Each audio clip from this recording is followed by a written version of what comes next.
بسم اللہ الرحمن الرحیم۔ دشمن کو زیر کرنے کے لیے چہل کاف۔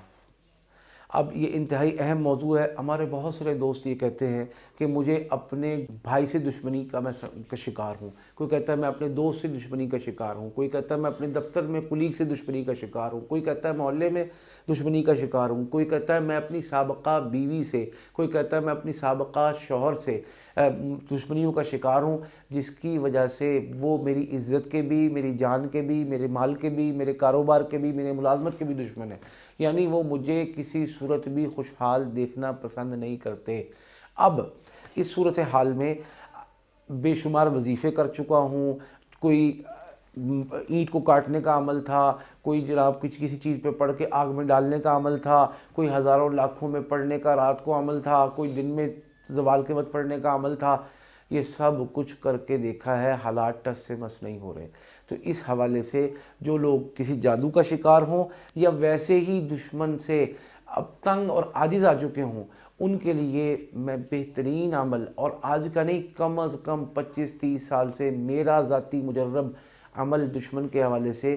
چہل کاف ہے۔ اس کے مختلف طریقے ہیں، اس کے مختلف تعویذات ہیں، اس کے مختلف طریقہ استعمال ہیں۔ انشاءاللہ اس سے نہ صرف دشمن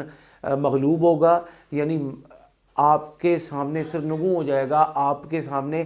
کچھ کر نہیں پائے گا، آپ اوور کم پا لیں گے، اور دوسری چیز نجات پائیں گے، یعنی آپ کو چھوڑ کے چلا جائے گا۔ آپ کا دشمن آپ کو چھوڑ کے چلا جائے، آپ کو بھول جائے، یا آپ کے سامنے سرنگوں ہو جائے، مغلوب ہو جائے، دونوں صورتیں ہی ضروری اور اہم ہیں۔ تیسری یہ چیز کہ دشمن تباہ و برباد ہو جائے، یہ تیسری صرف اسی صورت میں جائز ہے کہ جب شرعاً اس کو تباہ و برباد کرنا جائز ہو۔ اس حوالے سے اگر آپ کسی مستند عالم سے، مستند مفتی صاحب سے، کسی مستند دارالافتاء سے فتویٰ لے لیں گے تو انشاءاللہ وہ طریقہ بھی چہل کاف کا عمل دے کر، اجازت دے کر آپ کو سکھا دیا جائے گا، جس کے ذریعے سے آپ اپنے دشمن کو تباہ و برباد بھی کر سکتے ہیں۔ لیکن میں مشورہ دیتا ہوں، میرے مرشد کی پریکٹس اور میرا طریقہ کار اور میرا تجربہ یہ ہے کہ اگر دشمن آپ کو چھوڑ کے چلا جائے اور دشمن آپ کے سامنے مغلوب ہو جائے اور دشمن آپ کے سامنے ہاتھ کھڑے کر دے، ہینڈز اپ ہو جائے، تو سمجھ لیں آپ کا کام ہو گیا۔ اور صرف کامیاب ہونے کے بعد بھول جانا یا سو جانا کافی نہیں،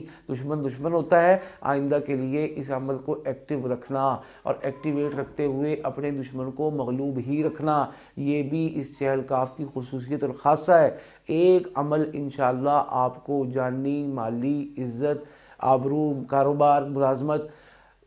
گھریلو مسائل، جوائنٹ فیملی، ان میں جو بھی دشمنی کرے گا، انشاءاللہ آپ کی دشمنی اس عمل کے بعد نہ صرف دشمنی چھوڑے گا، آپ سے دور بھاگے گا، آپ سے کنی کترائے گا، بلکہ انشاءاللہ آپ اس کے سر پر کھڑے ہو کر ناچیں گے۔